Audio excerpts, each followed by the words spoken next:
हाय दोस्तों, thank you so much for clicking on this video and welcome to job Shiksha. I hope आप सबका दिन बहुत अच्छा जा रहा है। ये वीडियो सेकंड पार्ट है हमारे फुल कोर्स का जो हमने बनाया है कि कैसे अपने इंटरव्यू को क्रैक करें, किस तरीके से अपने आप को प्रेजेंट करें, किस तरीके से अपने आप को एक्सप्लेन करें और क्या क्या क्वेश्चंस उसके अगेंस्ट आ सकते हैं, राइट। तो ये 3 पार्ट की वीडियो होगी जिसका सेकंड पार्ट ये है, इसके बाद भी एक पार्ट आएगा और एक पार्ट हम पहले भी डाल चुके हैं, राइट। तो ये जो आप देख रहे हैं यहाँ पे, ये पार्ट 1 है जो चैनल पे अवेलेबल है। अगर आप इसको पहले जाके देखेंगे तो आपको एक बहुत अच्छा कॉन्टेक्स्ट मिल जाएगा कि इस वीडियो में आगे क्या क्या डिस्कस होने वाला है। तो ये जो पहली वीडियो है जिसके बारे में मैं बात कर रहा हूँ, इसमें हमने डिस्कस करा था कि अब लेट्स अज्यूम कि आप वीडियो कॉल पे पहुंच गए हैं आमने सामने इंटरव्यूअर के सामने या फिर आप एक इंटरव्यू रूम में पहुंच गए हैं जहाँ पे इंटरव्यूअर आपके सामने बैठा है। अब थोड़ा बहुत हाय हेलो के बाद सबसे पहली चीज जो स्टार्ट होती है वो होती है कि भाई अपने बारे में कुछ बताओ या tell me something about yourself, इस तरीके से पूछा जाता है। और उसके जवाब में आपको क्या क्या चीजें बतानी है ये हमने डिस्कस करा है पिछली वीडियो में, इसलिए वो बहुत इंपॉर्टेंट है और आपको उसको उतने तक ही लिमिटेड रखना है, राइट। 10% प्लस माइनस कर सकते हो, लेकिन उससे बहुत ज्यादा या उससे बहुत कम बताओगे तो फिर बहुत सारे क्वेश्चन उसी क्वेश्चन पे आते रहेंगे, राइट। आप नहीं चाहते कि tell me something about yourself पे ही कोई आपसे बार बार पूछता रहे कि मुझे ये नहीं पता चला, मुझे वो नहीं पता चला, राइट। तो ये चीजें आप एक्सप्लेन कर सकते हो और इसके बाद जिस सीक्वेंस में आपने उनको बताया उस सीक्वेंस में आपके पास अब क्या क्या क्वेश्चंस आ सकते हैं ये हमने डिस्कस करा था कि भाई कोई आपसे पूछ सकता है कि आओगे जाओगे कैसे ऑफिस, राइट। ये बहुत बड़ा क्वेश्चन होता है। आप अपने एक्सपीरियंस का काम क्यों नहीं कर रहे, कॉल सेंटर में क्यों आना है या इस नौकरी में क्यों आना है, जो भी नौकरी है। आप आपका एक्सपीरियंस क्या है, अपने एक्सपीरियंस में से कुछ उठा के एक्सप्लेन करके बताओ और इस जॉब के बारे में क्या समझ में आता है। ये सब चीजें हमने डिस्कस करी थी। अब इस वीडियो में क्या कर रहे हैं हम, ये जो सारे क्वेश्चंस हमने डिस्कस करे थे प्राइमरली 4 भागों में हमने क्वेश्चन को बांट दिया था कि इसी के अराउंड सारा पूछताछ होती है। उसके बाद वो आपसे और क्या क्या पूछ सकते हैं, राइट। मतलब उस उन उन क्वेश्चंस के जवाब में आपको क्या क्या देना है। उसके बाद भी बहुत सारे क्वेश्चंस आते हैं जो पार्ट 3 में आप देखेंगे कि क्या किस किस तरीके के क्वेश्चन आते हैं। लेकिन इस वीडियो में हम प्राइमरली डिस्कस करेंगे कि उन क्वेश्चंस के जवाब क्या देना है। तो ज्यादा टाइम ना वेस्ट करते हुए अब चलते हैं और देखते हैं कि क्या क्वेश्चंस होते हैं और क्या क्या आंसर्स हो सकते हैं। तो पहला क्वेश्चन था जो हमने वहां पे डिस्कस करा था कि will you be able to relocate और ट्रैवल लॉन्ग। तो ये क्वेश्चन आता है उस जगह से जब आप अपने बारे में अपनी पर्सनल डिटेल बताते हैं कि भाई मैं अंकित हूँ, मैं नोएडा का रहने वाला हूँ और मैं गुड़गांव में जॉब के लिए आ रखा हूँ, ठीक है, इंटरव्यू देने आ रखा हूँ। तो एक नॉर्मल सा क्वेश्चन बनता है, या मैं बोल दूं कि मैं बिहार का रहने वाला हूँ और मैं सिर्फ इंटरव्यू देने गुड़गांव में आया हूँ, तो एक नॉर्मल सा क्वेश्चन बनता है कि भाई आप, चलो अगर ये जॉब मिल जाती है तो आप करोगे क्या।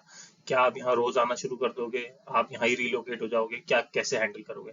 तो अब इसके कुछ बेहतर आंसर्स क्या हो सकते हैं उनके बारे में डिस्कस करेंगे। जैसे कि पहला आंसर ये हो सकता है कि भाई yes I have plans to relocate here considering all the opportunities, growth growth and monetary, monetary मतलब कि पैसे से related, that this role can provide me. तो एक आंसर आपका ये हो सकता है कि हाँ भाई मैं बिहार में रहता हूँ अभी, लेकिन अगर ये जॉब मुझे मिलती है तो मैं डेफिनेटली रिलोकेट कर जाऊंगा। उसका सिर्फ एक सिंपल सा रीजन है कि इस जॉब में मुझे ग्रोथ की अपॉर्चुनिटी दिख रही है कि मैं ग्रो कर सकता हूँ लाइफ में थोड़ा आगे, और पैसे भी ठीक ठाक है कि मैं इतनी दूर आऊंगा, मेरे जो एक्सपेंसेस होंगे वो सब कवर हो जाएंगे। दूसरा आंसर हो सकता है कि भाई मैं प्लान करूंगा, अभी तो मैं ये बोल रहा हूँ कि चलो भाई मैं आ जाऊंगा, हो सकता है कि ये जॉब ना मिले तो मैं किसी और जॉब को ढूंढूंगा इसी शहर में आके, क्योंकि मुझे इस शहर में पता है बहुत कंपनी है। दूसरा आंसर ये हो सकता है कि आप स्ट्रेट फॉरवर्ड ये बोल सकते हैं कि भाई मैं तभी रिलोकेट करूंगा जब मेरा ये जॉब क्रैक होगा। अदरवाइज मैं ये भी कर सकता हूँ कि इंस्टेड ऑफ गुड़गांव अगर मुझे बैंगलोर में मिली तो मैं वहां रिलोकेट कर जाऊँ। लेकिन मैं रिलोकेट कर सकता हूँ, डिपेंड करता है कि मेरा ऑफर कैसा है, मेरे को किस हिसाब से पैसे मिल रहे हैं, ताकि मैं अपने एक्सपेंसेस को बेयर करके कुछ अपने लिए अपनी फैमिली के लिए सेव कर पाऊँ, तो मैं कर सकता हूँ relocate. Second question could B, मतलब दो सिनेरियो थे। एक, लेट्स से कि आप आउट ऑफ स्टेशन रहते हैं, आप कहीं पटना, बिहार, राजस्थान, इधर उधर कहीं पे रहते हैं। या फिर दूसरा क्वेश्चन है कि आप अभी नोएडा में रहते हैं और आप जॉब अप्लाई कर रहे हैं गुड़गांव में जो 50-60 किलोमीटर दूर है। तो अब रोज ट्रैवल करना भी एक प्रॉब्लम है और इंटरव्यू को लगता है कि यार ये अभी शायद जॉब लेने के लिए बोल दे और फिर ये रोज दिक्कत देगा या लेट आएगा या कुछ ऐसा करेगा, तो वो क्वेश्चन पूछते हैं। और इनके जवाब में आप एक आंसर ये बता सकते हैं कि हो सकता है आपको एक्सपीरियंस हो, राइट, आपके पास अपना व्हीकल है या नहीं भी है तो आपको एक्सपीरियंस है इतना लंबा ट्रैवल करने की, आप स्कूल टाइम में ऐसे ही ट्रैवल करते थे, आपका स्कूल 1-1.5 घंटे दूर था, या आप अपनी पिछली जॉब के लिए भी ऐसे 1-1.5 घंटे दूर जाते थे, तो आप ये बातें बता सकते हैं। दूसरा इसका जवाब हो सकता है कि मैं इस जगह पे ही रिलोकेट कर जाऊंगा। फॉर एग्जाम्पल अभी मैं नोएडा में रहता हूँ और नोएडा में मे भी मैं फैमिली के साथ रहता हूँ, मे भी मैं अकेला ही रहता हूँ वहाँ पे। दोनों सूरतों में मैं कोशिश कर सकता हूँ कि मैं गुड़गांव ही रिलोकेट हो जाऊँ ताकि टाइम वेस्ट ना हो, मैं उस टाइम को यूटिलाइज कर पाऊँ अपने लिए, और मैं मेरी जॉब भी इम्पैक्ट नहीं होगी, और फिर मैं ओवर द वीकेंड जब भी मेरे को टाइम मिला करेगा या लॉन्ग हॉलीडेज तो मैं अपनी फैमिली से मिल लिया करूंगा। इससे ज्यादा क्वेश्चंस नहीं आ सकते या इससे ज्यादा बेहतर या इससे ज्यादा अलग जवाब नहीं होंगे आपके, will you be able to relocate और ट्रैवल लॉन्ग डिस्टेंस। इस क्वेश्चन में यही आंसर्स फिट बैठते हैं, आप अपनी सिचुएशन में इसको लगा के देखिए, you will find one of these answers very relevant to your situation. Let's move on to the next question. Okay, now next question could be, जब हमने क्वेश्चन ले डाउन करे थे तो ये डिस्कस करा था कि भाई हो सकता है कि आपने इंजीनियरिंग कर रखी है। जैसे एक टाइम पे मेरी टीम में एक टीम थी, एक पार्ट ऑफ टीम था जिसमें 20 लोग थे, 20 में से 15 लोग इंजीनियर थे और वो कोई भी इंजीनियरिंग का काम नहीं करते थे, बिल्कुल डिफरेंट काम करते थे। तो अब ये क्वेश्चन हो सकता है इंटरव्यूअर का, वो आपसे पूछ सकता है कि यार आपने इंजीनियरिंग करी है और आप ये चैट प्रोसेस के लिए अप्लाई कर रहे हो, ये तो कहीं से कहीं तक मैच नहीं होता, तो आप ऐसा क्यों कर रहे हो, राइट? अब इसके क्या आंसर्स हो सकते हैं, क्योंकि ये बहुत रेलिवेंट क्वेश्चन है, ऐसा नहीं है कि किसी ने कुछ भी पूछ लिया किसी प्रॉब्लम के लिए, right? First answer could be कि I have just completed my education and I want to start working and learning, I can later get into my stream within the organization. So let's say engineering आपने करी है किसी IT department में या IT के sector में करिए, या फिर आपने करिए लेट्स से प्रोडक्ट के सेक्टर में, सॉफ्टवेयर डेवलपमेंट में, ठीक है? तो आप उनको ये समझा सकते हैं कि भाई मैं अभी I have to start working because I have to support my family, लेकिन slowly and gradually, because I know कि बीपीओ के अंदर भी there are different sections, right? IT department होता है, प्रोडक्ट डिपार्टमेंट होता है जहाँ पे टूल्स वगैरह बनते हैं, एचआर डिपार्टमेंट होता है और so on and so fourth, बहुत सारी चीजें होती हैं। तो मैं लेटर ऑन यहाँ पे अभी कुछ टाइम काम करके अपने आप को प्रूव करके मैं इंटरनली भी मूवमेंट ले सकता हूँ, राइट? तो ये एक अच्छा आंसर है, बहुत अच्छा आंसर होता है, जिससे लोग इंप्रेस हो जाते हैं कि भाई हाँ, आप एक्चुअली में चाहते हो कि आप इस कंपनी के साथ ग्रो करो, ये उसके साथ मैच भी करता है। आप ये भी कह सकते हैं कि भाई मैंने ट्राई करा, लेट्स से कि मैं कॉमर्स का स्टूडेंट था, ठीक है, मैंने ट्राई करा कि मैं अपनी फील्ड की जॉब ढूंढूं, लेकिन प्रॉब्लम वहाँ पे ये है कि कॉमर्स में जैसे फाइनेंस की जो जॉब्स होती हैं वो इनिशियली आपको किसी प्रैक्टिस में रख लेंगे या किसी किसी फॉर्म में एज अ ट्रेनी रख लेते हैं, और वहाँ पे वो आपको बहुत छोटा सा स्टाइपेंड देते हैं। Stipend is also a salary, but it's very small salary, just an appreciation token कि आप कुछ सीख रहे हो। तो उस केस में आपका वो गोल फुलफिल नहीं होगा जिसमें आप अपने घर से दूर आके 5,000 की नौकरी कर रहे हो, तो आप किराया दोगे, खाना खाओगे या अपने घर वालों को सपोर्ट करोगे, क्या क्या करोगे।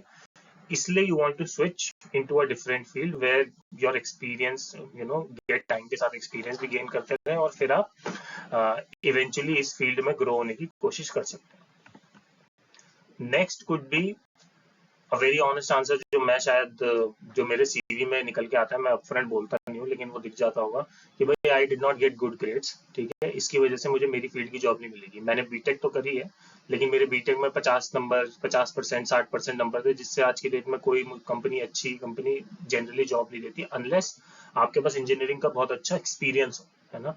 तो इस वजह से मैं नहीं जा पाऊंगा, और इस वजह से मुझे लगता है कि भाई मैं कुछ और ट्राई करना चाहता हूँ। नंबर्स कम क्यों आए, हो सकता है मैंने पढ़ाई ढंग से नहीं करी, वो आपके ऊपर है, आप क्या बताना चाहते हैं। या हो सकता है कि वो स्ट्रीम आपके पसंद की नहीं थी, लेकिन आपको 1 1.5 साल 2 साल बाद समझ में आया कि यार ये this is not my choice, ठीक है, ये मुझे नहीं करना, तो इसलिए आपने उसको छोड़ दिया, या इसलिए आपने उसको कंप्लीट करके लेकिन अब आप उसमें कुछ करना नहीं चाह रहे। And then the fourth answer could be, one of the answers could be, if I get something of my background later in the years to come, I might explore and give my education a chance. Okay, तो ये एक simple सा answer है जिसमें आप उनको ये बता रहे हैं कि हाँ भाई मैं अभी इस जॉब के लिए आया हूँ, लेकिन अगर मुझे कोई बहुत ही बेहतरीन अपॉर्चुनिटी मिल जाती है बाद में कि इंजीनियरिंग से रिलेटेड मैं अपनी फील्ड में जा सकता हूँ, उसमें कुछ कर सकता हूँ, तो I will definitely try, right? लेकिन वो लेटर ऑन है, 1 2 साल बाद, अभी डेफिनेटली नहीं करूंगा, क्योंकि मुझे पता है कि अगर मैंने 6 महीने बाद 3 महीने बाद करा तो यहाँ का एक्सपीरियंस भी कहीं काउंट नहीं होगा, राइट? तो मैं उस तरीके का डिसीजन नहीं लूंगा। तो ये सारे पॉसिबल क्वेश्चन हो सकते हैं टू काउंटर की कोई आपके एजुकेशन पे क्वेश्चन उठा रहा है तो आप उसको किस तरीके के जवाब दे सकते हैं। Then a person can ask कि भाई चलो ठीक है, यहाँ तक बात हो गई, अब can you talk to me about your projects and why do you want to leave your previous organisation stuff. तो अब यहाँ पे दो ही तरीके के सिनेरियो हैं, या तो आप एक फ्रेशर हैं और या आप एक एक्सपीरियंस्ड हैं। अब आपके पास लेट्स से आप फ्रेशर हैं और आपने स्कूल में कोई प्रोजेक्ट करा है, then your story will be different. अगर आप एक्सपीरियंस है तो आपने अपने पिछले ऑफिस में जो प्रोजेक्ट करे, then your story will be different. But in a nutshell, मतलब अगर मैं इसकी समरी बनाऊं तो वो ये बनेगी कि आपको सिर्फ एक स्टोरी अपने दिमाग में क्लियर रखनी है, 1 2 स्टोरीज जो भी आप बताएंगे। फॉर एग्जाम्पल, जब आपने अपने एक्सपीरियंस की बात करी होगी इनिशियली, राइट, कि मेरा ये एक्सपीरियंस है, मैंने इस कंपनी में या अपने स्कूल में ये प्रोजेक्ट्स करें, तो हो सकता है इंटरव्यूअर आगे जाके आपसे एक क्वेश्चन पूछ ले कि यार आपने बोला था स्कूल में आपने ये प्रोजेक्ट किया था, आपका रोल क्या था, ठीक है, हमारे स्कूल में एनुअल डे फंक्शन था, मुझे एक सुपरवाइजर की वन ऑफ द सुपरवाइजर्स था मैं। तो आपका रोल क्या था? मेरा रोल था कि मैं सुबह टीम से पहले पहुंचूं, मतलब बच्चों से पहले आऊं, मेक श्योर करूं कि जो मुझे ड्यूटीज असाइंड है वो सब टाइम से हो रही है, काम से हो रही है, बच्चे सब डिसिप्लिन से अंदर आ रहे हैं, ये हो रहा है वो हो रहा है, और वहां पे डेकोरम मेंटेन है। ये मेरा काम था, ये मैंने इस तरीके से मेंटेन करा। दूसरा आंसर ये हो सकता है, लेट्स आप एक्सपीरियंस है, आपसे कोई पूछ रहा है कि यार आपने पिछली कंपनी में इस प्रोजेक्ट के बारे में बात करी थी, जरा थोड़ा एक्सप्लेन करो। तो आपको एक्सप्लेन करना पड़ेगा कि हाँ, मैं पिछली कंपनी में कॉलिंग में था, कॉल्स का फ्लो ऐसे होता था, हम लोग इस मतलब हमारी ये शिफ्ट्स होती थी, टीम लीडर ऐसे कॉल्स असाइन करता था, या हम लोग क्यू में होते थे, अपने आप कॉल्स आती रहती थी। बेसिकली आपको अपने प्रोजेक्ट के बारे में एक्सप्लेन करना होगा, ठीक है। अब यहाँ पे दो सिनेरियो हो सकता है आपने शुरू में, आपके पास अच्छा एक्सपीरियंस है और आपने 3-4 चीजें बता दी कि भाई मेरे पास ये प्रोजेक्ट का एक्सपीरियंस है, वो प्रोजेक्ट का एक्सपीरियंस है, फलाना ढिमकाना। अगर इंटरव्यूअर बहुत ही जेनरस होगा, उसको लगेगा कि नहीं यार इसको मौका दे देता हूँ, तो वो आपको बोलेगा कि अपनी पसंद का कोई चूज कर लो प्रोजेक्ट और एक्सप्लेन करो। अगर कोई इंटरव्यूअर होगा जिसको लगेगा कि यार मेरे को इंटरेस्ट इस वाले प्रोजेक्ट में, इसने 5 बताए थे, 5 में से जो 4th वाला है मुझे वो सुनना है, तो वो हो सकता है आपसे वो पूछे। तो वो डिपेंड करता है, जरूरी नहीं है कि आप जो टॉपिक प्रिपेयर करके गए हो वही आपसे पूछेंगे, लेकिन जो भी आप बता रहे हो एटलीस्ट उनमें से 1 से 2 टॉपिक आपके प्रिपेयर्ड होने चाहिए। दैट इज वन थिंग, ठीक है। तो if you have mention multiple topics, interviewer give you one, तो आप उसके बारे में बता सकते हो, लेकिन इसका मतलब ये नहीं कि आप अंधाधुंध उसको फ्लॉन्ट करे जा रहे हो, ठीक है। एंड कुछ भी उल्टा सीधा बोले जा रहे हो कि मैंने ये करा था वो करा था, क्योंकि वहाँ क्वेश्चंस आते हैं। कोई आप जब आपसे कोई एक्सपीरियंस की बात करता है तो हो सकता है आपने बताया कि भाई कॉल्स ऐसे आती थी, उसको ऐसे हैंडल करना होता था। तो कोई आपसे पूछ सकता है कि भाई कॉल में कभी हाई रेटेड कस्टमर मिलता था, कैसे हैंडल करते थे, फलाना ढिमकाना। तो इसलिए झूठ नहीं बोलना है कि आप कॉल सेंटर में थे भी नहीं और आप बैकएंड के प्रोसेस को कॉल सेंटर बना के बेचे जा रहे हो आगे, ठीक है। अब जब आपको बताना है, तो जब आप ये टॉपिक्स प्रिपेयर कर रहे होगे तो आपको थोड़ा सा गाइडेंस इस पे भी चाहिए होगी कि यार मैं किस तरीके के टॉपिक्स या किस तरीके की इन्फॉर्मेशन अपने पास रखूं, राइट। तो एक ब्रीफ डिस्क्रिप्शन आप किसी भी टॉपिक का ऐसे रख सकते हैं, राइट। और उसके बाद अगेन थोड़ा सा पॉज लेंगे तो इंटरव्यूअर अपने आप पूछेगा कि भाई आप बताइए कि आपका प्रोजेक्ट क्या था, ठीक है। कि मैं SBI कार्ड्स के प्रोसेस में काम करता था, जिसमें इनबाउंड कॉलिंग थी, कस्टमर कॉल करते थे, या तो वो उनको नया कार्ड चाहिए होता था तो रिक्वेस्ट डालते थे, या उन्होंने नया कार्ड लिया होता था तो उनको फीचर समझ नहीं आते थे, वो पूछना चाहते थे। हमारे परफॉर्मेंस मेट्रिक्स थे कि मैं अपनी कॉल्स मीट करूं, मुझे दिन में 50 कॉल लेनी होती थी और हर कॉल की HT में भी 3 से 4 मिनट होनी चाहिए, ऐसा कुछ होता है। और क्वालिटी मेंटेन होनी चाहिए, मुझे कॉल फ्लो फॉलो करना होता था, अपनी तरफ से कुछ बताना या उल्टी सीधी इन्फॉर्मेशन नहीं शेयर करनी होती थी। और किस तरीके के इनिशिएटिव्स और आइडियाज हमारी रोज या हफ्ते में एक बार टीम मीटिंग होती थी, जिसमें हमें बताना होता था कि कैसे इंप्रूव कर सकते हैं process and so on and so fourth. तो इस तरीके से आप प्रिपेयर कर सकते हो, और इतनी ही ब्रीफ डिस्क्रिप्शन आप अपने 3-4 प्रोजेक्ट की रख लो, ताकि जब आपको बात करनी हो तो आप आसानी से कर पाओ। Now the question could be कि अगर यही सब कर रहे थे और आप साउंड भी कर रहे हो कि आपको मजा आ रहा था, तो why are you leaving? And this question will come to people who are currently working somewhere and then have applied in another organization. So the answer to that why could be very honest. इस answer में हमेशा honesty दिखाने की जरूरत होती है। आप clear रह सकते हैं without saying bad things about your previous organisation. अपनी ऑर्गेनाइजेशन की बुराई करे बिना भी आप अच्छे से उन्हें समझा सकते हैं कि भाई मैं अब अपॉर्चुनिटीज ढूंढ रहा हूँ ग्रो करने की, मुझे लगता है मेरी मैं जिस कंपनी में भी काम करता हूँ वहां पे बहुत कम है। इफ देयर इज पॉलिटिक्स, तो you don't have to talk about यहाँ पॉलिटिक्स होती है, होता है। आप ये बोल सकते हैं मुझसे ज्यादा टेन्योर्ड लोग बैठे हैं, अब हम लोग चाहे सेम लेवल ऑफ परफॉर्मेंस पे हैं, मैं भी उतने ही टारगेट्स करता हूँ जितने मेरे से 10 साल पुराने लोग करते हैं, लेकिन तब भी अगर प्रमोशन की बात आएगी तो उन्हें प्रेफरेंस मिलेगी, राइट। तो that is why I don't want to continue. Monotonous environment है, आप पिछले 4 साल से एक ही चैट के प्रोसेस में एक ही चीज कर रहे हैं, तो इसलिए आपको नहीं अच्छा लग रहा और कंपनी कुछ चेंज करने का सोच भी नहीं रही है, that's why you want to leave. That could be one reason. और कि भाई मेरी कंपनी, जिस कंपनी में प्रीवियसली अभी या एग्जिस्टिंगली काम कर रहा हूँ, वो एक छोटी ऑर्गेनाइजेशन है, वो इससे ज्यादा अफोर्ड नहीं कर सकते। मैंने 1-2 बार बात करने की कोशिश करी है, मुझे पॉजिटिव रिस्पॉन्स नहीं मिला, that's why I think that I should move.